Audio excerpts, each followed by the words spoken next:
Kalau kalian pernah jalan-jalan malam di Semarang, mungkin tahu betul bagaimana kota ini punya caranya sendiri menjaga rahasia. Ada yang disimpan ropet-ropet di balik bangunan tua, ada yang dibiarkan berembus pelan bersama angin laut dari arah utara. Dan di antara semua itu, Pasar Johar Lama selalu jadi tempat yang paling ramai bicaranya. Meski lampunya sudah dipadamkan sejak sore. Sebelum kita masuk lebih jauh ke cerita yang sebenarnya, coba bayangkan dulu suasananya. Lorong-lorong pasar yang masih menyimpan aroma kayu basah. Kios-kios tua dengan cat mengelupas. Dan suara plastik yang berayun pelan terkena angin. Tidak ada yang menakutkan, tidak juga mengancam. Hanya ada rasa seolah pasar itu tetap terjaga. Bahkan ketika tidak ada satu pedagang pun yang tinggal. Di salah satu sudutnya, ada sebuah toko beras yang tampak biasa. Pemiliknya pun bukan siapa-siapa. Hanya pedagang yang setiap hari membagi waktunya antara karang-karang beras dan harapan agar dagangannya laku. Semua berjalan wajar, tenang, dan sederhana. Tapi seperti yang sering terjadi di tempat-tempat tua, kadang sesuatu yang terlihat tenang justru sedang menunggu untuk berubah.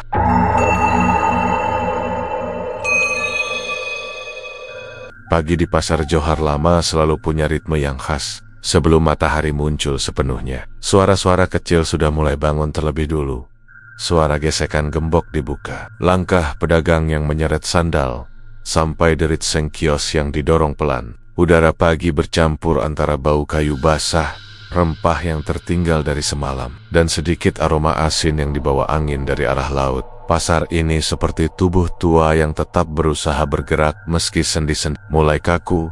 Di antara ratusan kios yang berderet, ada satu kios beras kecil milik Ragil. Letaknya di lorong yang tidak terlalu strategis. Lorong utara yang dulu ramai, tapi belakangan seperti kehilangan napas. Ragil sudah membuka pintu tokonya sejak pukul 4 subuh. Seperti biasa, ia langsung merapikan karang-karang beras yang disusun bertingkat. Ada beras rojo lele, IR 64, pandan wangi, sampai beras campur untuk pelanggan yang mencari harga murah. Dulu, karung-karung itu harus ia isi ulang hampir setiap 2 hari. Sekarang, tinggal ketebalan debu yang sering berubah.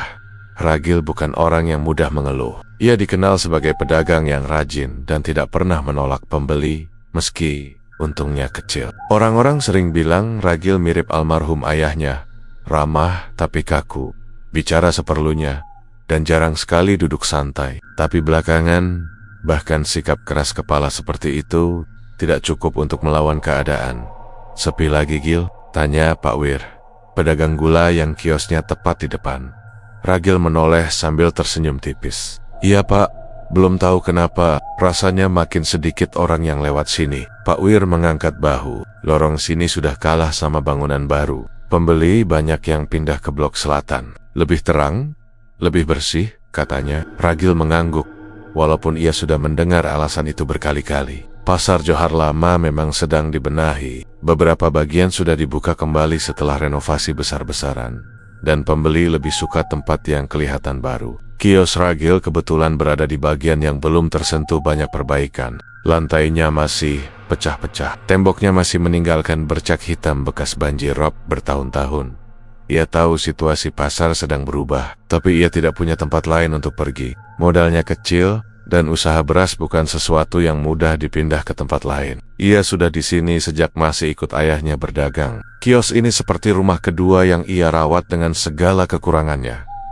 Namun, pagi ini berbeda dari biasanya. Ragil merasa pasar lebih sunyi daripada hari-hari sebelumnya. Meskipun pedagang sudah mulai membuka kios, suara mereka seperti menyusut. Pembeli pertama baru lewat sekitar pukul 6. Itu pun hanya lewat tanpa menoleh ke kios Ragil. Ia mencoba tetap tersenyum, berharap ada pelanggan tetap yang datang, tapi sampai hampir pukul 7, belum ada satupun yang berhenti. Ragil duduk di bangku kayu kecil, sambil menatap karung-karungnya. Apa karena harga naik, atau mereka pindah ke pedagang lain? Gumamnya pelan. Ia tahu beberapa pedagang beras baru mulai buka di sisi selatan pasar. Mereka menawarkan harga lebih murah. Entah bagaimana caranya. Ragil tidak mau menuduh apa-apa, tapi ia tahu bahwa dunia pasar kadang punya trik yang tidak semua orang mau ceritakan. Di sela pikirannya yang berat, terdengar suara sapaan dari jauh. Pagi Ragil, seseorang melangkah mendekat. Mbah Wono, pedagang paling sepuh di lorong itu. Rambutnya hampir seluruhnya putih. Jalannya pelan, tapi matanya tajam, seperti orang yang selalu melihat lebih banyak daripada yang ia tunjukkan. "Pagi, Mbah," jawab Ragil. Mbah Wono berhenti di depan kios, memperhatikan susunan karung dengan tatapan yang sulit ditebak. "Sepi, mulai biasa, Mbah." Ragil berusaha bercanda. "Kalau rame, saya yang kaget." Mbah Wono terkekeh pendek. "Pasar itu punya waktunya sendiri, Gil. Ada musim ramai, ada musim sepi. Tapi ingat, ada juga musim yang tidak semua orang paham." Ragil menoleh, sedikit bingung.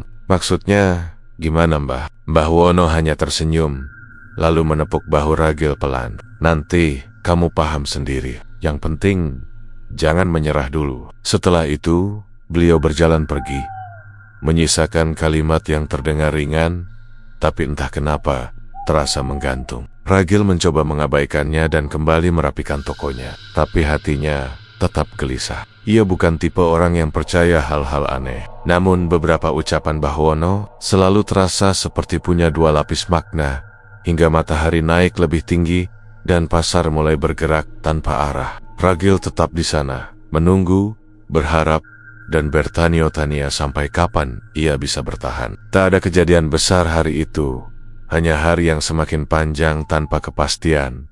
Namun bagi pasar tua seperti Johar, hari-hari yang terlihat paling tenang seringkali menjadi awal dari sesuatu yang tidak disadari siapapun. Dan Ragil, tanpa ia tahu, berada tepat di ambang perubahannya. Siang di pasar Johar lama biasanya membawa hiruk pikuk, tapi hari itu lorong tempat Ragil berdagang masih terasa lengang. Matahari sudah tepat di atas kepala, menyoroti debu tipis yang berterbangan saat pedagang lain menyapu lantai kios masing-masing. Ragil sudah duduk hampir sejam tanpa satupun pembeli. Dari keyohan, suara pedagang sayur sesekali memanggil pembeli, tapi cepat tenggelam lagi dalam keheningan. Ia akhirnya bangkit, mengibas-ngibaskan celananya yang terkena tepung beras. "Ah, minum teh dululah," gumamnya. Tenggorokannya mulai kering, dan ia butuh sesuatu untuk mengalihkan pikiran. Di ujung lorong, tepat di dekat tiang beton tua yang catnya mengelupas, ada warung kecil yang dijaga Mbah Wono setiap siang. Warung itu tidak menjual banyak, hanya teh, kopi, sedikit roti, dan jajanan pasar yang dibawa pedagang lain. Tapi entah kenapa, warung itu selalu punya aura nyaman, seolah tak peduli betapa riuhnya pasar. Sudut itu tetap berdiri dengan ketenangan yang kuno. Ragil duduk di bangku kayu. "ST1, Mbah." Mbah Wono tersenyum, memperlihatkan gigi yang tinggal beberapa. "Hari ini kamu duduk lebih cepat dari biasanya. Aku sudah tebak, tokonya sepi lagi." Ragil terkekeh pelan. "Takutnya nanti pembeli lewat, tapi saya malah nggak ada di tempat." "Kamu itu kalau ngomong jujur sekali." Mbah Wono menuang teh ke gelas plastik dan mendorongnya ke arah Ragil. "Sepi itu bukan salahmu. Pasar sedang berubah." Ragil menyeruput tehnya. "Iya, Mbah. Saya ngerti, tapi kan tetap butuh pemasukan. Makanya ini saya bingung. Mau pindah juga nggak punya modal. Mau bertahan, tapi makin berat." Mbah Wono tidak langsung menjawab. Ia menepuk meja perlahan, lalu menatap Ragil dengan sorot mata yang membuat pemuda itu sedikit kikuk. "Kamu tahu nggak, Gil?" katanya pelan.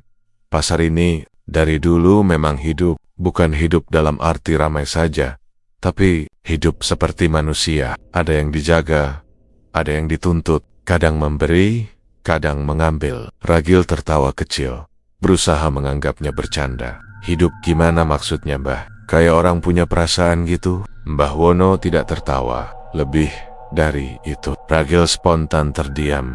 Mbah Wono menambahkan, "Dari dulu, pedagang di sini itu percaya bahwa pasar punya caranya sendiri membantu orang yang benar-benar kepepet. Tapi tidak semua orang berani meminta. Tidak semua orang siap menerima." Ragil menegakkan badannya, setengah penasaran, setengah ingin mengalihkan pembicaraan. "Cara sendiri? Semacam apa, Mbah? Kamu dengar dulu," kata Mbah Wono sambil merapikan toples jajanan. "Dulu, banyak pedagang yang benar-benar jatuh miskin tiba-tiba bangkit lagi. Bukan karena dapat pinjaman, bukan karena ada keluarga kaya, tapi karena mereka melakukan sesuatu semacam tirakat, malam tertentu, tempat tertentu, dan niat tertentu." "Rajulme, tirakat buat pasar? Kayak Semedi gitu, bisa dibilang begitu, apa nggak aneh Mbah? Justru karena aneh itulah, tidak semua orang mau mencoba. Ragil menggigit bibirnya, menimbang-nimbang apakah percakapan ini harus ia anggap serius atau tidak. Ia selalu tahu bahwa pedagang pasar punya cerita-cerita unik, tapi ucapan Mbah Wono kali ini terdengar lain, lebih terukur. Tidak seperti dongeng kosong. Tapi pasar ini juga tidak semudah itu membantu orang. Lanjut Mbah Wono. Ia hanya bergerak kalau yang meminta banner-banner terjepit. Dan ia selalu menagih balik dengan caranya sendiri. Kali ini Ragil tertawa canggung. Wah, kalau sampai menagih-menagih, saya mundur Mbah. Saya maunya usaha, bukan utang sama yang gak kelihatan. Untuk pertama kalinya sejak tadi, Mbah Wono tersenyum lebih lebar. Bagus kalau masih bisa ngomong begitu. Jangan mudah tergoda sama hal yang kamu gak tahu asal-usulnya. Ya, saya cuma pengen dagangan ramai, gak minta macam-macam. Mbah Wono berdiri dan menuang teh untuk dirinya sendiri. Tapi ingat satu hal Gil, kalau suatu hari kamu merasa terdesak, sekali lagi, terdesak, jangan sampai pikiranmu lari ke hal-hal yang kubilang barusan. Ragil menaikkan alis. Loh, kok jadi begitu? Kayak Mbah tahu, saya bakal kepikiran. Orang yang terjepit suka nggak sadar apa yang ia kejar, kata Mbah Wono pelan. Pasar ini sudah lihat banyak orang seperti itu. Ragil terdiam. Kalimat itu tidak ia pahami sepenuhnya, tapi terasa seperti bayangan panjang yang menutup matahari sebentar. Ya sudah, kata Ragil akhirnya. Saya balik ke kios dulu. Takutnya kalau saya lama-lama di sini, pasar malah ambil hati saya. Mbah Wono tersenyum kecil. Hati-hati Gil, pasar itu lebih peka daripada yang kamu kira. Ragil berjalan kembali ke kiosnya sambil menggeleng pelan. Ia berniat melupakan obrolan itu. Tapi entah kenapa, setiap langkah yang ia ambil seperti menggema lebih panjang dari biasanya. Lorong pasar tampak lebih tua, lebih sunyi, dan lebih memperhatikan. Ia mencoba menepis pikiran itu. Tapi ucapan Mbah Wono sudah terlanjur menempel seperti embun yang tidak mau hilang. Pasar punya caranya sendiri. Ragil tidak percaya hal-hal begitu. Namun, kata-kata itu terus mengikuti langkahnya. Seolah lorong tua Johar perlahan membisikkan sesuatu yang belum benar-benar ia mengerti. 2 minggu terakhir berjalan seperti mimpi buruk yang bergerak pelan. Ragil bangun setiap pagi dengan harapan dagangan mulai membaik. Tapi kenyataannya justru semakin buruk. Pembeli yang dulu masih sesekali mampir, kini hampir tidak ada lagi yang berhenti di kiosnya. Bahkan pelanggan tetap pun mulai berpindah ke lorong selatan yang lebih terang dan ramai. Awalnya, Ragil masih mencoba berpikir positif. Ia mengira ini hanya musim sepi biasa, tapi masalah muncul satu persatu. Seperti domino yang jatuh berurutan, karung beras yang ia baru beli mendadak terasa lembab. Ketika dibuka, sebagian isinya menggumpal seolah terkena udara pengap terlalu lama, padahal baru 2 hari masuk ke gudang. Ragil panik, membongkar karung-karung lain, berharap masih ada yang bisa diselamatkan. Tapi beberapa karung lainnya juga mulai menunjukkan tanda kerusakan. Beras kok bisa busuk cepat begini, gumamnya sambil meremas rambutnya sendiri. Kerusakan itu membuatnya rugi besar, karena ia harus menjual beras itu dengan harga di bawah modal. Bahkan sebagian ia buang karena sudah tidak layak. Belum selesai masalah itu, penagih utang dari pemasok datang. Ragil benar-benar bingung harus menjawab apa. Modal usahanya makin menipis, sementara pembeli tidak kunjung datang. Ia tetap membuka toko setiap hari, tapi semakin ia mencoba bertahan, semakin terasa pasar seperti menolaknya perlahan. Suatu sore, setelah menutup kios lebih cepat daripada biasanya, Ragil duduk lama di bangku depan tokonya. Lorong pasar mulai gelap karena matahari sudah miring, dan hanya beberapa kios yang masih buka. Udara dingin mulai turun, membawa aroma kayu tua dan sedikit bau anyir dari sudut-sadut pasar yang lembab. Rasanya sepi, terlalu sepi. Tanpa sadar, pikirannya kembali pada kata-kata Mbah Wono. Pasar punya caranya sendiri. Kalau yang meminta banner-banner terjepit, tapi ia selalu menagih balik dengan caranya sendiri. Ragil menghela napas panjang. Ia bukan tipe orang yang percaya hal-hal begitu, tapi ketika hidup menekan seseorang sampai sudut terdalam, kata-kata aneh pun bisa terdengar masuk akal. Akhirnya ia bangkit dan berjalan menuju warung kecil. Mbah Wono, matahari tinggal garis tipis merah di ujung bangunan, dan bayangan lorong semakin panjang seperti memanggil. warung itu masih buka. Mbah Wono duduk sambil merapikan tumpukan plastik bening. Tanpa menunggu Ragil bicara, ia berkata pelan, "Kamu kelihatan capek sekali, Gil." Ragil duduk dengan pelan, seolah membawa seluruh bebannya ke bangku kayu itu. "Karung beras saya rusak, Mbah. Banyak banget. Utang belum kebayar. Pembeli makin gak ada." Mbah Wono tidak menanggapi cepat. Ia hanya menatap Ragil dengan mata yang menyimpan sesuatu. Entah iba, entah sesuatu yang lebih tua dari rasa kasihan. "Kamu terjepit," kata Mbah Wono akhirnya. Ragil mengangguk kecil. "Iya, Mbah. Saya nggak tahu harus gimana lagi. Dan kamu datang ke sini karena ucapan saya waktu itu?" Ragil terdiam, lalu pelan-pelan ia berkata, "Saya cuma ingin tahu, Mbah. Waktu itu Mbah bilang, pasar bisa bantu orang yang banner-banner kepepet. Maksudnya apa? Caranya bagaimana?" Mbah Wono menarik napas panjang. Tangannya berhenti merapikan plastik. Dari caranya memandang, Ragil tahu ia baru saja membuka pintu menuju percakapan yang mungkin tidak semua orang boleh dengar. "Kamu pernah dengar istilah membunyikan pasar?" tanya Mbah Wono perlahan. "Belum," jawab Ragil. "Memangnya apa itu?" "Itu adalah tirakat," jelas Mbah Wono. Suaranya turun setingkat lebih serius. "Dilakukan oleh pedagang yang banner-banner sudah tidak punya jalan. Mereka datang ke pasar saat pasar benar-benar tidur dan meminta restu pada penjaga pasar." "Ragil, penjaga pasar, bukan orang," sahut Mbah Wono cepat. "Tapi sesuatu yang dipercaya menjaga keseimbangan pasar sejak dulu. Orang-orang tua menyebutnya penunggu lorong. Ia tidak selalu jahat, tapi juga bukan sesuatu yang bisa dianggap ringan." Ragil menelan ludah. Suara lorong yang berangin tiba-tiba terasa lebih nyata. "Lalu Qurannya?" tanya Ragil pelan. "Jika kamu memang ingin tahu." Mbah Wono mencondongkan badan sedikit. "Tirakat itu dilakukan pada malam Jumat Kliwon. Pedagang datang seorang diri, membawa sesaji sederhana, lalu duduk di lorong tertentu sampai pasar mengeluarkan bunyinya. Kalau pasar menyahut, itu artinya pintumu terbuka. Bunyinya?" Ragil mengulang. "Semacam apa?" Mbah Wono menatapnya lama, seolah menimbang apakah Ragil cukup kuat untuk mendengar jawabannya. Seperti suara sesuatu yang bergerak di tempat yang seharusnya kosong. Ragil merinding tanpa mengetahui alasan jelasnya. "Dan kalau pintunya terbuka," lanjut Mbah Wono, "biasanya rezeki orang itu akan berubah dalam waktu dekat." "Tapi Gil," ia menatap lebih tajam, "tidak ada yang gratis." Ragil menggeleng cepat. "Saya cuma tanya, Mbah. Saya belum tentu mau." "Bagus." Mbah Wono kembali meneguk teh. "Karena kalau kamu belum banner-banner terjepit, tirakat itu justru tidak akan didengar." Ragil bangkit dari kursinya dengan langkah berat. Udara sore semakin dingin, dan bayangan pasar terasa lebih pekat dari biasanya. Ia pulang sambil membawa pikiran yang bercabang-cabang, antara percaya dan tidak, antara takut dan penasaran. Dan malam itu, untuk pertama kalinya, ia memperhatikan kalender kecil di dinding rumahnya. Tanpa ia sadari sebelumnya, satu hal kecil membuat dadanya bergetar. Besok adalah Jumat Kliwon. Sejak pagi, Ragil menjalani hari seperti biasa. Tetapi pikirannya terus kembali pada percakapan semalam dengan Mbah Wono. Ia mencoba mengalihkan perhatian dengan menata karung-karung beras, menyapu lantai, dan memanggil pembeli yang lewat. Tetapi semua terasa hampa. Setiap langkahnya mengingatkan bahwa pasar makin menjauh darinya. Sementara utang dan kerugian terus mengejar.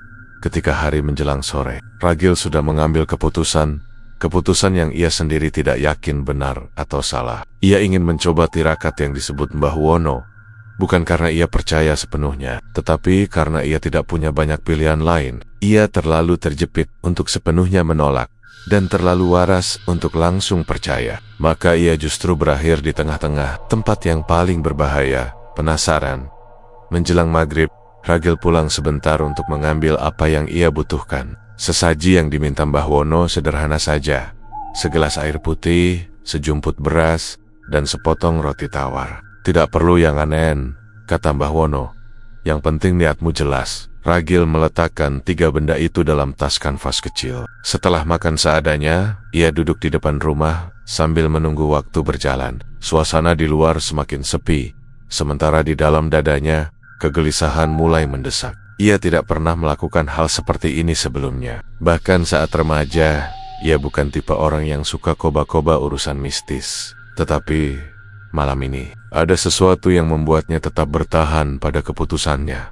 Ketika azan Isya selesai berkumandang, ia berangkat menuju pasar. Jalanan menuju pasar Johar Lama terasa lebih lengang dari biasanya. Lampu jalan berkelip perlahan, dan angin laut dari arah utara membawa aroma lembab yang tidak jelas datang dari mana. Sampai di gerbang pasar, Ragil berhenti sejenak. Pasar yang siang tadi masih dipenuhi suara pedagang kini tampak seperti bangunan tua yang sedang tidur. Lorong-lorongnya gelap, kios-kios tertutup rapat, dan hanya suara plastik bergesek angin yang terdengar jelas.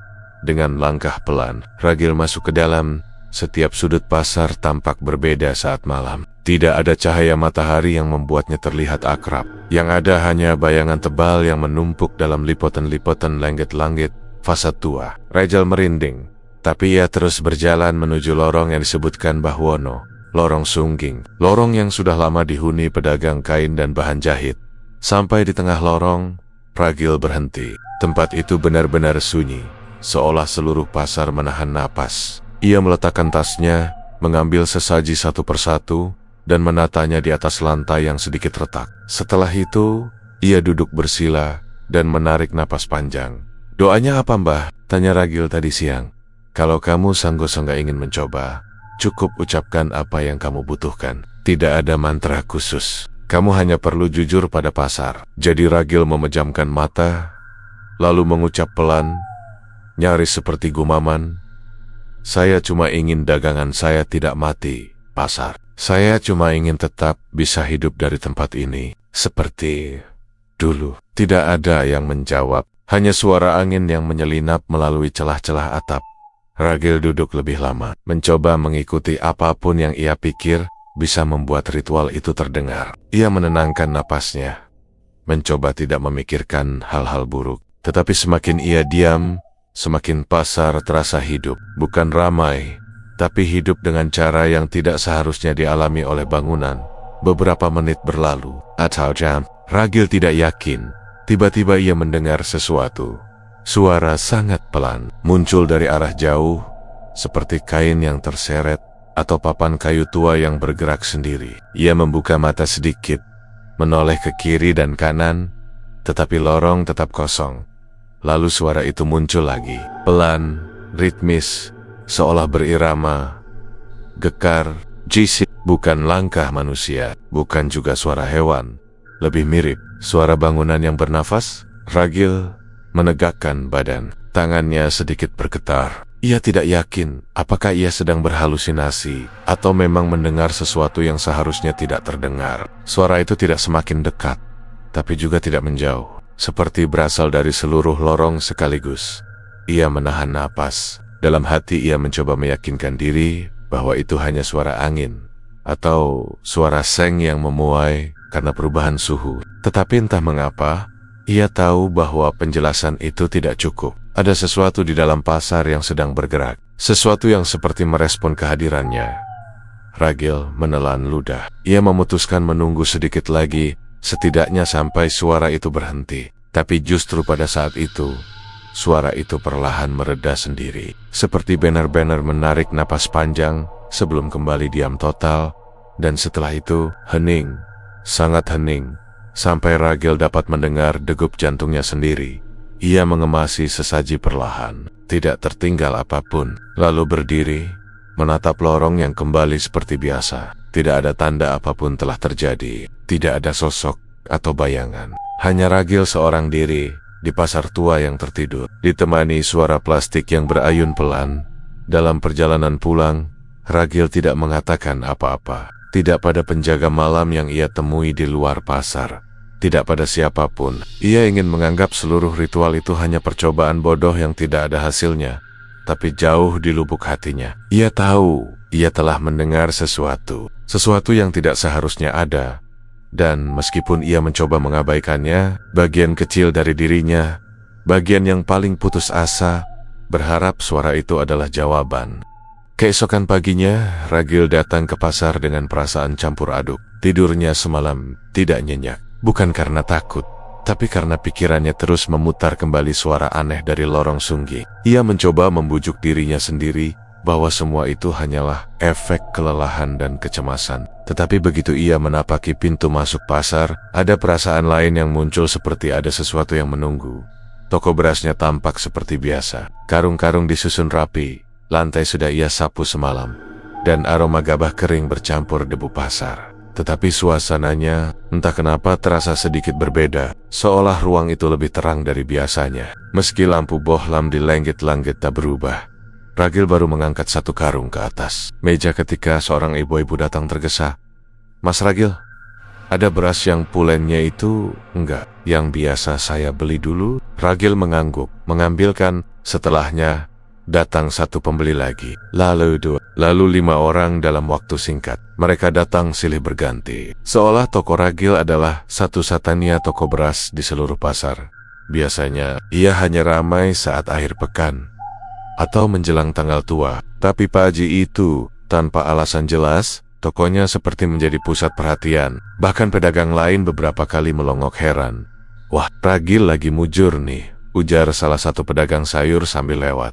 Ragil hanya tersenyum kecil, berusaha tetap normal meskipun hatinya bergemuruh. Ia belum menghubungkan kejadian itu dengan ritual semalam. Tidak mau, lebih tepatnya, ia masih takut kalau semua ini hanya kebetulan dan akan hilang begitu saja.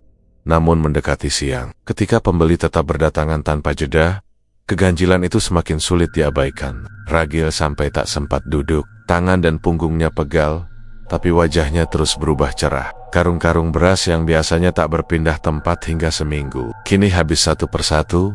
Ketika 2 karung terakhir diangkat keluar oleh pembeli, Ragil mematung. Napasnya tertahan. Ia belum pernah mengalami dagangan habis secepat ini, bahkan saat masa kejayaannya dulu. Baru setelah pasar agak lengang, ia duduk di bangku kecil di belakang toko. Pandangannya kosong menatap lantai, antara lega dan bingung. "Loh, kok melamun?" Suara serak, namun akrab, terdengar dari samping. Mbah Wono berdiri dengan tangan menggenggam tongkatnya. Ia memandangi kereng-kereng kosong di toko Ragil, lalu mengangkat alis. "Endilalah laris, tuh." Ragil tertawa kecil, merasa malu, sekaligus senang. "NGG, iya, Mbah, kok ya banyak yang datang?" Entah kenapa hari ini beda. Mbah Wono tidak ikut tertawa, pandangannya tajam, seolah menusuk ke balik dinding toko.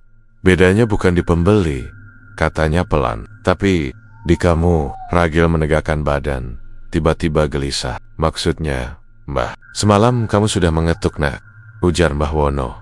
"Kalau pintunya terbuka, ya kamu harus siap menerima angin yang masuk." Nada suaranya bukan mengancam, tapi juga bukan nada orang yang sedang memberi selamat. Ragil langsung tahu arah pembicaraan ini.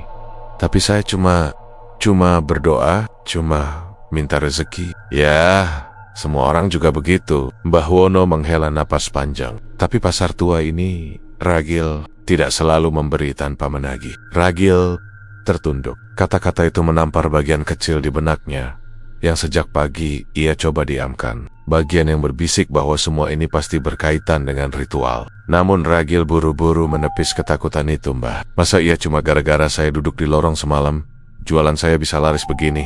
Mbah Wono menatapnya lama, kemudian tersenyum, tipis dan sulit dibaca. "Kalau kamu tidak percaya, ya syukuri saja rezekimu. Tapi jangan terlalu senang dulu. Keberuntungan itu seperti orang yang lewat, jika ditarik terlalu keras, ia justru lari." Setelah mengatakan itu, Mbah Wono pergi.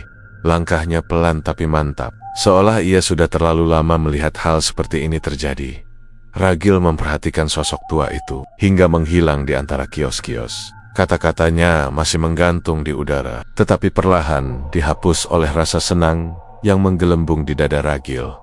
Ia melihat tumpukan karung kosong, menghitung uang hasil penjualan hari itu, lalu tersenyum lebar. Tak peduli apa yang terjadi semalam, yang jelas hari ini ia berhasil. Dan kalau besok sama larisnya, mungkin utangnya segera lunas. Dan justru disitulah mulai muncul rasa terlalu yakin yang berbahaya. Rasa bahwa mungkin ia memang dipilih oleh pasar, bahwa mungkin pintu itu terbuka untuknya. Sore itu, untuk pertama kalinya setelah sekian lama, Ragil pulang dengan langkah ringan dan kepala penuh rencana besar. Tanpa sadar bahwa keberuntungan yang datang tiba-tiba hampir selalu punya bayangan panjang di belakangnya.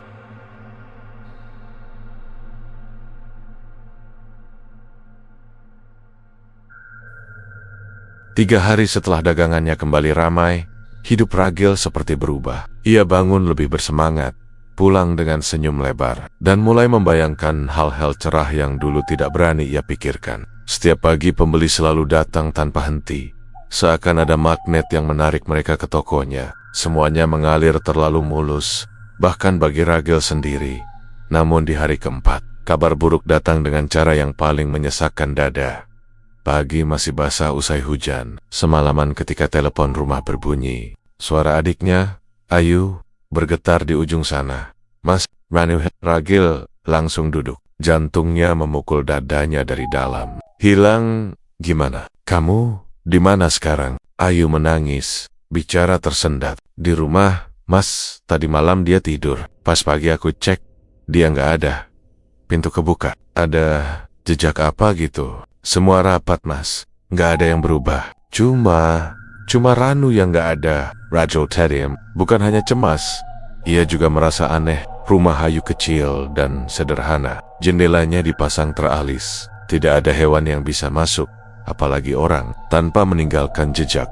Dalam hitungan jam, rumah itu dipenuhi tetangga yang datang dengan wajah panik. Polisi Mongkyo menanyakan pertanyaan demi pertanyaan, memeriksa tempat tidur bayi, melihat pintu belakang, mengecek halaman, lalu mencatat semuanya di buku laporan. Tetapi semakin banyak yang diperiksa, semakin sedikit yang bisa dijelaskan. Tidak ada bekas paksa masuk, tidak ada sidik jari asing, tidak ada kain robek barang healing, atau tanda pergulatan. Bayi Ayu seperti menghilang begitu saja, seolah terangkat oleh udara. Warga mulai berbisik-bisik. Sebagian mempertanyakan kemungkinan penculikan. Sebagian tidak berani menyebut dugaan lain yang lebih gelap. Ayu menempel di bahu suaminya. Tubuhnya gemetar, matanya sembab dan kosong, seolah dunia runtuh semalam. Ragil mencoba menguatkan adiknya, meski pikirannya sendiri bercabang dan kusut. Namun dari semua rasa cemas itu, satu hal membuatnya sedikit lega. Tidak ada satupun orang yang menyinggung hal-hal mistis. Tidak ada yang mengaitkan hilangnya bayi ini dengan sesuatu di luar logika, dan Ragil pun tidak berani memikirkan itu. Ia menghabiskan hari itu di rumah Ayu, membantu menenangkan keluarga, memberi keterangan pada polisi, dan ikut mencari ke sekitar kampung. Tetapi hingga malam turun, tidak ada tanda apapun, tidak sepatu bayi, tidak selimut jatuh, tidak satupun petunjuk yang bisa dijadikan arah ketika pulang. Ragil merasa tubuhnya berat, seperti setiap langkah menambah beban yang menghimpit dadanya. Namun ia masih mencoba meyakinkan diri bahwa semua ini hanyalah musibah, sesuatu yang akan terurai dengan sendirinya. Pagi berikutnya, Ragil datang ke pasar lebih awal dari biasanya. Ia berencana membuka toko seperti biasa, mencari ketenangan dari rutinitas. Setelah semua kejadian kemarin, ia butuh sesuatu yang membuat pikirannya tetap bekerja. Pasar masih setengah gelap saat ia melangkah masuk. Udara lembab dan bau kayu basah menempel di lorong-lorongnya. Sebagian kios belum buka. Hanya suara langkah Ragil sendiri yang terdengar saat ia membuka gembok tokonya. Tiba-tiba ada gerakan kecil di ujung lorong. Ragil sontak menoleh. Sesuatu melintas cepat, sangat cepat, seperti bayangan kecil yang berlari menyeberangi lorong. Bukan setinggi orang dewasa, bahkan bukan setinggi anak-anak, lebih rendah. Seperti tubuh mungil yang merangkak cepat. Ragil membeku. Jantungnya melompat, napasnya tercekat. Bayangan itu bergerak dari belakang kios kain menuju arah tumpukan peti kosong, lalu menghilang begitu saja sebelum Ragil sempat memastikan apa yang sebenarnya ia lihat. Bulu kadaknya berdiri, ia menatap lorong yang kini kosong. Tidak ada siapa-siapa, tidak ada suara lari, tidak ada tanda kehidupan. Tetapi yang membuat Ragil merasakan dingin menjalar di tengkuknya adalah bentuk bayangan itu. Gerakannya, cara ia melintas cepat di lantai pasar yang berdebu. Gerakan yang bukan seperti binatang, lebih seperti tubuh kecil yang mencari sesuatu.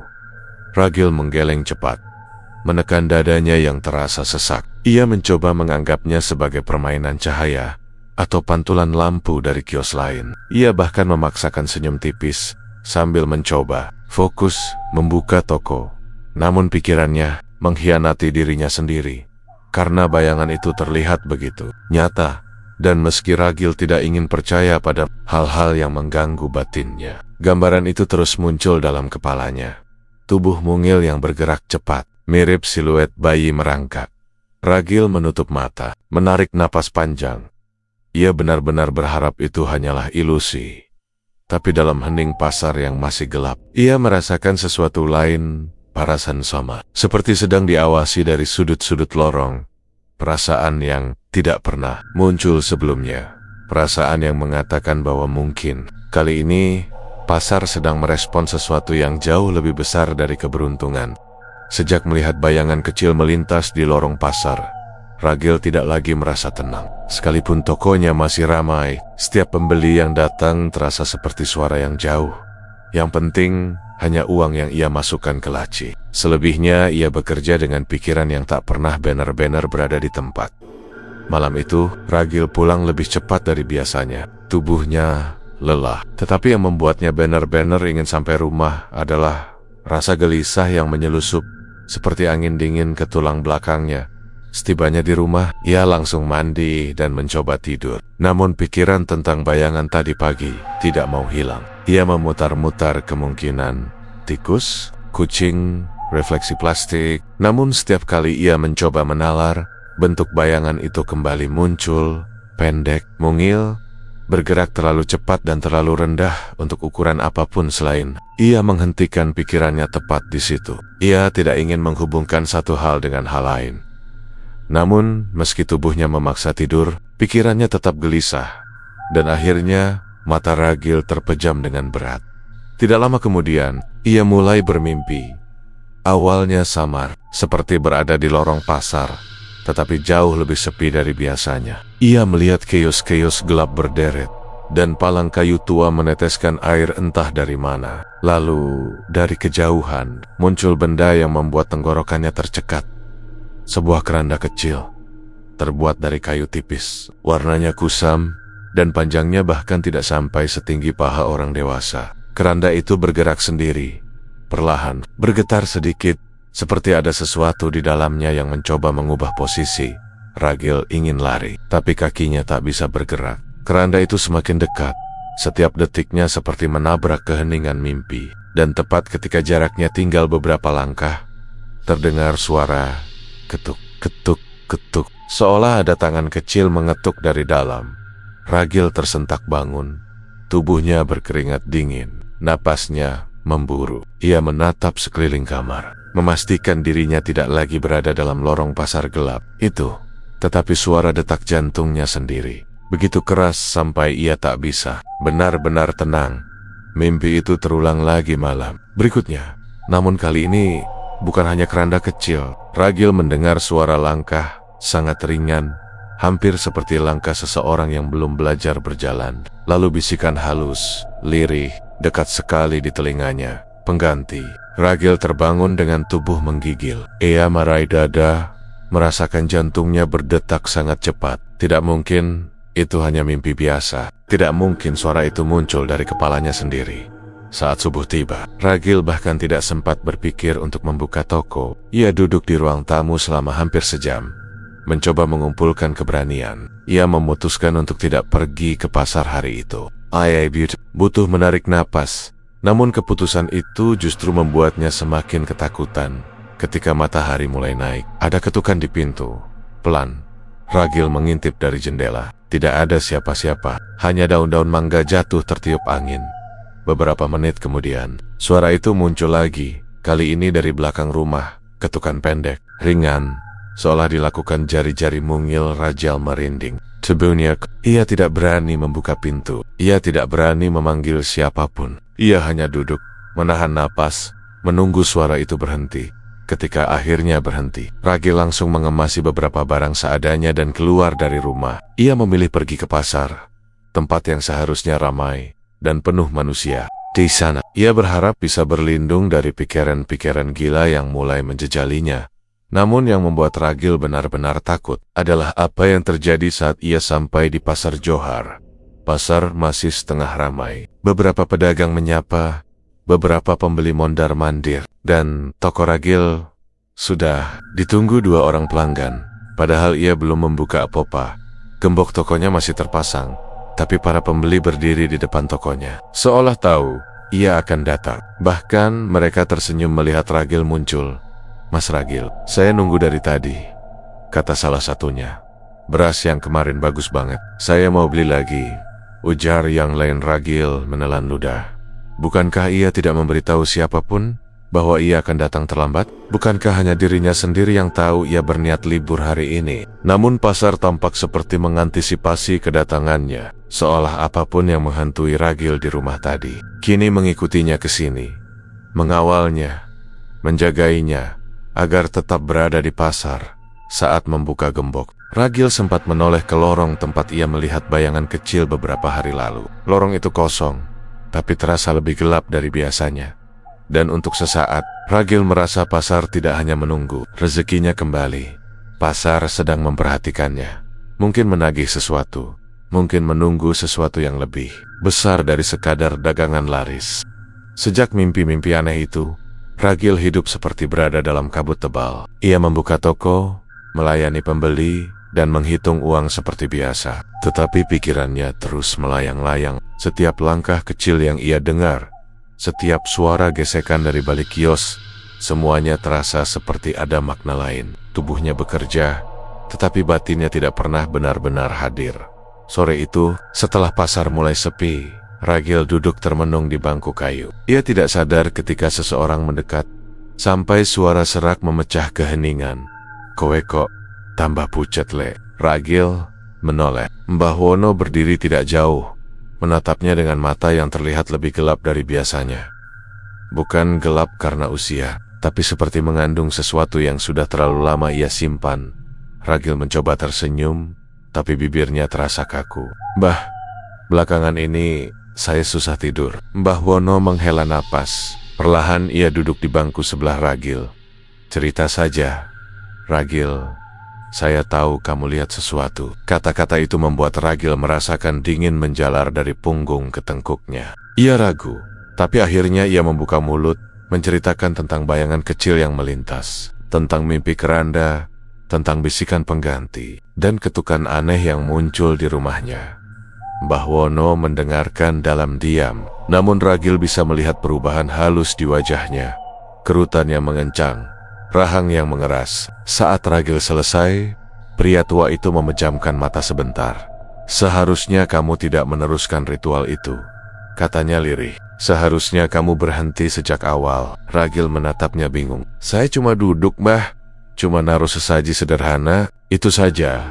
"Justru itu masalahnya, Le." Mbah Wono membuka mata. "Kamu pikir sesederhana itu? Pasar tua seperti ini sudah punya caranya sendiri. Sejak sebelum kita lahir, ada pedagang-pedagang dulu yang melakukan tirakat seperti kamu, tapi bukan sekadar untuk dibantu. Mereka sedang memberi izin." Ragil menelan ludah, dadanya terasa sesak. "Izin untuk apa?" Mbah Wono menatap lorong pasar yang mulai gelap. "Untuk masuk, untuk kembali bergerak, untuk mencari apa yang diperlukan." Ragil mulai gelisah. "Apa maksud Mbah? Saya benar-benar nggak paham." "Ritual membunyikan pasar itu bukan tirakat biasa." Suara Mbah Wono merendah. "Dulu, sebelum pasar ini seramai sekarang, para pedagang percaya ada penjaga tak kasat mata yang mengawasi. Kalau pasar sepi, kalau rezeki mampet, mereka membunyikan pasar itu." Cara menghidupkan kembali denyutnya. Ragil mengangguk pelan,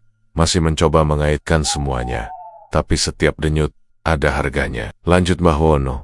"Pasar tidak hidup dari kesibukan saja. Ada yang harus ditukar. Dulu, tidak semua pedagang mau melakukannya, karena bayaran itu tidak selalu bara." Ragil merasakan jantungnya makin cepat. "Bayar apa, Mbah?" Mbah Wono menatap Ragil lama, hingga lelaki muda itu tidak berani berkedip. Yang dicari adalah pengganti, sesuatu yang masih baru, masih segar. Ia berhenti. Suaranya turun menjadi bisikan. "Kadang, yang dicari adalah kehidupan kecil." Ragil, dadanya seperti dihantam batu. Ia mundur sedikit dari bangku. "Mbah, jangan bilang, maksudnya bayi Ayu?" Mbah Wono tidak langsung menjawab. Ia hanya menatap Ragil dengan mata yang dipenuhi kesedihan, seolah ia sudah pernah melihat hal serupa terjadi pada orang lain. Saya bilang berhati-hatilah sebelum meminta sesuatu dari tempat seperti ini. Ia berdiri perlahan, karena kalau kamu sudah mengetuk pintu pasar, dan pintu itu terbuka, sesuatu akan keluar. Dan kalau sudah keluar, Ragil itu tidak akan kembali tanpa membawa sesuatu. Ragil meletakkan kedua tangannya di kepala. Semua yang ia rasakan sejak beberapa hari terakhir tiba-tiba menjadi satu benang merah yang menjerat lehernya. Mbah, saya nggak pernah minta hal aneh-aneh. Saya cuma ingin dagangan saya laku. Dan itu yang kamu dapat, ujar Mbah Wono pelan. Tapi kamu harus berhenti sekarang. Jangan datangi pasar malam-malam lagi. Jangan bawa sesaji apapun. Jangan panggil apapun. Semakin kamu dekat, semakin kuat ia menagih. Mbah Wono menepuk bahu Ragil, lalu berjalan menjauh. Langkahnya berat, seolah menanggung beban masa lalu yang tidak pernah ia cerita. Ragil hanya bisa memandang punggung tua itu menghilang di balik belokan lorong.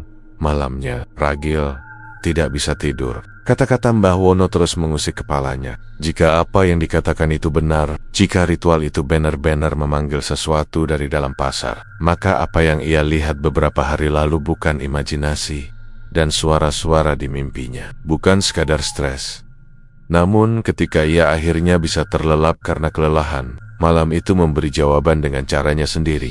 Di ruang tengah rumah Ragil, terdengar suara langkah kecil, sangat kecil, seperti telapak kaki bayi menyentuh lantai kayu. Pelan, teratur, mendekat. Ragil terbangun karena suara itu. Ia duduk di ranjang, menahan napas. Langkah kecil itu berhenti tepat di depan pintu kamarnya. Hening beberapa detik, lalu tok, ketukan halus. Satu kali saja, namun Ragil tahu betul siapa atau apa yang berdiri di balik pintu itu. Pengganti. Bisikan itu datang begitu dekat, seolah diucapkan tepat di telinganya. Padahal pintu masih tertutup rapat. Ragil menutup kedua telinganya sambil mengejang. Ia mulai paham bahwa ia tidak lagi berhadapan dengan keberuntungan. Ia sedang berhadapan dengan sesuatu yang menagih janji. Janji yang bahkan tidak pernah ia sadar telah ia buat. Sejak malam bisikan itu muncul tepat di depan pintu kamarnya, Ragil tidak lagi bisa membedakan mana mimpi dan mana kenyataan. Ia bangun dengan tubuh gemetar, keringat dingin membasahi bantal, dan rasa takut yang menempel seperti bayangan basah. Rumahnya tidak lagi terasa sebagai tempat tinggal, lebih mirip kurungan yang perlahan menyempit. Pagi itu, ia mengambil keputusan impulsif. Ia harus pergi, keluar dari kota, menjauh dari pasar Johar, menjauh dari suara langkah-langkah kecil yang menghantuinya. Ragil memasukkan beberapa pakaian ke dalam tas, mengambil dompet, dan bergegas keluar rumah. Tidak berpikir panjang, ia langsung menuju terminal bus. Jalanan masih basah sisa hujan semalam, dan matahari baru mulai naik. Tapi Ragil merasa seperti dikejar waktu. Yang penting jauh dulu, gumamnya. Setelah itu, baru mikir. Ia naik bus pertama yang datang, tanpa melihat tujuannya. Toh, ia hanya ingin pergi. Bus melaju. Ragil menatap keluar jendela, berharap melihat kota semakin mengecil di belakangnya. Namun setelah hampir 1 jam perjalanan, perasaan aneh mulai menjalari tubuhnya. Ia melihat keluar lagi. Bangunan-bangunan itu, kenapa terasa familiar? Nah, ini kan jalan dekat stasiun, pikirnya. Tapi jalurnya beda. Harusnya nggak lewat sini. Bus terus melaju. Ragil mencondongkan tubuh, menatap lebih jelas keluar jendela. Gedung putih dengan pilar tinggi, toko kain tua dengan papan nama bengkok, lorong kecil menuju pasar burung Khantun, Rachil Menselo Senlo. Ini masih Semarang? Tidak mungkin. Ia sudah menempuh jarak terlalu jauh. Ia menegakkan tubuh, matanya membelalak, napasnya memburu. Saat bus berhenti untuk menaikkan penumpang, Ragil turun terburu-buru. Ia berdiri di trotoar, mencoba meyakinkan diri bahwa ia salah lihat. Namun, saat ia menengok ke kiri, pasar Johar berdiri di ujung jalan. Persis seperti menunggunya, Ragil mundur beberapa langkah. Wajahnya pucat seperti kertas. Enggak mungkin. Ia memalingkan wajah ke arah berlawanan. Mengambil langkah cepat, ia menyeberang jalan. Berjalan menyusuri gang perumahan, lalu masuk ke jalan lebih kecil. Ia terus berjalan tanpa arah, hanya ingin menjauh sejauh mungkin. Namun di setiap belokan, ia menemukan lorong yang familiar, papan kios yang pernah ia lihat, tembok bercat hijau yang retaknya ia hafal, dan suara kecil, seperti kain gesek, yang membayangi langkahnya. Ragil mempercepat langkah, peluh dingin mulai turun di pelipisnya. Lorong yang ia masuki tiba-tiba berubah lebih panjang dari biasanya. Toko-toko tampak seperti menutup sendiri saat ia melewati. Cahaya matahari semakin redup, padahal masih pagi. Suara hiruk-pikuk kota seakan memudar, menghilang perlahan-lahan, dan digantikan oleh gema langkahnya sendiri. Sampai akhirnya, lorong itu terbuka ke sebuah halaman kecil, halaman yang sangat ia kenal. Halaman tengah pasar Johar. Tidak, Ragil memegangi kepala. Kepalanya terasa seperti ditarik dari dalam. Saya sudah jalan muter. Saya sudah naik bus. Kenapa balik ke sini lagi? Seolah menjawab keputusasaannya, angin bertiup pelan melewati lorong pasar, membawa aroma khas tempat itu. Bau kain, debu tua, dan sesuatu yang lebih dingin. Sesuatu yang seperti hadir tanpa wujud. Ragil merasakan tengkuknya meremang. Dan saat ia menoleh ke belakang, lorong tempat ia masuk tadi tidak lagi ada. Yang tersisa hanya deretan kios yang tertutup rapat, gelap dan sepi, seolah pasar sudah menelan jalannya. Jadi, saya nggak bisa keluar, suaranya bergetar. Ia mulai berlari, menyusuri sayap kiri pasar, mencoba mencari pintu keluar, namun setiap belokan seakan memutarnya ke tempat yang sama. Ia masuk ke lorong A, keluar di lorong F. Ia mencoba pintu samping, tapi pintu itu seperti tembok padat. Ia melewati deretan toko tas, toko sepatu, toko mainan. Semuanya tampak berubah posisi, seperti berpindah-pindah sendiri, seakan pasar itu sedang mengatur dirinya kembali, mempertahankan sesuatu agar tidak pergi. Napas Ragil semakin kacau. Ia terengah-engah, memegang lutut, mencoba menenangkan diri. Namun ketenangan itu tidak bertahan lama. Dari ujung lorong, terdengar suara kecil, tap-tap, langkah yang ringan, terlalu ringan untuk manusia dewasa. Ragil meremas rambutnya. Saya nggak mau dengar, saya nggak mau lihat, namun suara itu semakin dekat. Dan bersamanya, terdengar bisikan halus. Songget halas, hampir seperti napas. Belum, cepat. Ragil memejamkan mata kuat-kuat. Air matanya jatuh, tanpa ia sadari. Kenapa harus saya? Saya nggak minta apa-apa selain dagangan laku. Kenapa harus bayi Ayu? Itu bukan bagian perjanjian. Bisikan itu berhenti beberapa detik. Lalu terdengar kalimat pendek, dingin, seperti keluar dari sela-sela lorong itu sendiri. Kamu membunyikan kami. Call me back. Dan kami menagih. Seketika Ragil merasakan sesuatu jatuh. Bukan benda, tapi kepastian bahwa semua jalan pulang telah tertutup. Bahwa ia tidak lagi bergerak bebas, tidak lagi memilih nasibnya sendiri. Bahwa sejak malam ritual itu, hidupnya sudah menjadi bagian dari sesuatu yang lebih tua dari pasar, lebih gelap dari malam, dan lebih sabar dari manusia. Perlahan, Ragil mundur. Lorong pasar terasa semakin sempit.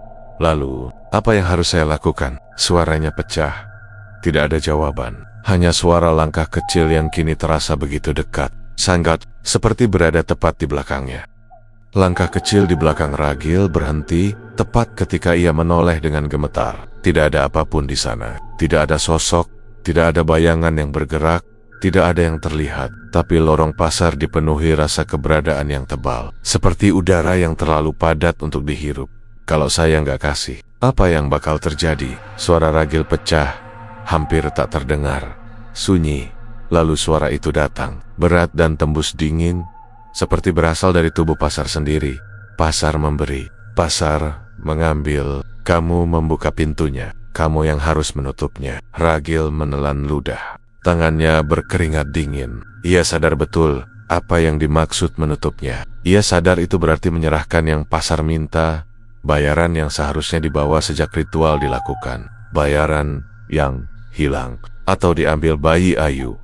Ragil menunduk, menekan kening ke kedua tangannya. Itu bukan anak saya, bukan hak saya. Saya nggak pernah niat masuk pesugihan. Saya cuma ikut tirakat biar dagangan rame. Sebuah suara napas pelan terdengar dari belakangnya. Langkah kecil muncul lagi. Perlahan, tap, tap, tap. Sampai akhirnya, sesuatu berdiri beberapa meter darinya. Tidak terlihat jelas, hanya bentuk kecil seperti bocah yang berdiri memunggungi cahaya. Ragil mundur. Punggungnya menabrak pintu kios yang entah sejak kapan terbuka sedikit. Jangan dekati saya. Sosok itu tidak bergerak, tapi pasar seperti berdenyut. Lorongnya membesar dan mengecil, seirama napas yang bukan milik manusia. Ragil menyadari sesuatu. Ini bukan soal bayi Ayu saja, ini soal pintu yang ia buka. Pintu pesugihan tidak menerima setengah jalan. Jika ia mandor, maka ada yang lain akan diambil. Keluarganya, hidupnya, atau ia sendiri. Dalam ketakutan yang memuncak, Ragil menutup mata, dan hal yang tak pernah ia bayangkan keluar dari mulutnya. Kalau memang harus ada bayaran, ambil saya, bukan bayi itu. Biarkan dia kembali. Untuk sesaat, pasar benar-benar sunyi. Seakan seluruh bangunannya menahan napas. Lalu angin dingin menerpa wajahnya. Seperti ada sesuatu yang melewatinya cepat sekali. Sosok kecil itu hilang. Bukan berjalan, tapi lenyap seperti asap yang ditarik ke dalam tanah. Dari ujung lorong terdengar suara berat, datar dan jauh. Tawaran diterima, tapi kamu tidak pergi tanpa tanda. Tiba-tiba lantai di depan Ragil retak kecil. Seperti ada sesuatu di bawahnya yang bergerak. Suara ribuan bisikan muncul dari sela-sela retakan, mengalir seperti pasir tersedot. Ragil tersungkur ke belakang, merangkak sambil menahan jeritan, tapi ia tidak ditarik. Ia tidak dimakan lorong. Ia hanya ditinggalkan dengan keheningan yang menyesakkan. Dan detik berikutnya, seolah pasar menggigit lidahnya sendiri, semuanya kembali normal. Lorong kembali terang samar. Kios kembali pada posisi semula. Bau debu dan kayu basah mengisi udara. Bukan lagi bisikan atau langkah kecil. Ragil terduduk, kebingungan. Napasnya hancur tak beraturan saat ia bangkit dan berjalan tertatih keluar. Pintu samping pasar, yang sebelumnya tertutup rapat seperti tembok, kini terbuka begitu saja, menembus ke jalan raya yang ramai. Suara klakson, motor, dan pedagang sayur memenuhi telinganya seperti musik penyelamat. Ia keluar. Tidak ada yang mengejarnya. Tidak ada yang memanggilnya. Untuk pertama kalinya dalam berhari-hari, Ragil melihat matahari terang menghantam wajahnya tanpa rasa takut. Beberapa hari kemudian, kabar besar mengguncang keluarga Ragil. Bayi Ayu ditemukan di serambi masjid kecil dekat pelabuhan. Seorang jamaah menemukannya terbaring di selimut, sehat, tidak menangis. Hanya tidur tenang seakan tidak pernah menghilang. Tidak ada petunjuk siapa yang menaruhnya. Tidak ada jejak apapun. Keluarga Ragil menangis bahagia. Polisi menyimpulkan bayi itu mungkin dibawa orang asing yang menyesal. Warga menerima begitu saja. Hanya Ragil yang berdiri agak jauh, menatap bayi itu dengan dada yang tidak bisa dijelaskan. Ada denyutan halus di dadanya, seperti bekas luka yang tidak terlihat. Malam itu, ia pulang ke rumah dan menemukan sesuatu di depan pintunya. Tidak besar, tidak menakutkan, hanya sebuah karung beras kecil, kira-kira seukuran anak ayam, dengan tulisan pudar di karungnya untuk yang menutup pintu. Karung itu tidak berisi beras. Saat Ragil membukanya, isinya hanya debu halus dan suara samar seperti bisikan angin. Bayarannya sudah diganti. Ragil mematung. Ia mengerti. Ia bebas, tapi tidak benar-benar. Mulai malam itu, ia tidak pernah kembali berdagang di pasar Johar. Ia memilih pekerjaan lain, jauh dari bangunan tua itu. Tapi tiap lewat dekat daerah pasar, ia selalu merasa sepasang langkah kecil mengikuti dari kejauhan. Tidak menagih apapun, hanya memastikan ia tidak membuka pintu itu lagi. Dan Ragil tidak berencana membuka pintu itu. Selama hidupnya, cerita ini sepenuhnya fiktif, tidak bermaksud menyinggung budaya, tempat, maupun kepercayaan tertentu. Semua kejadian hanyalah karya imajinasi semata.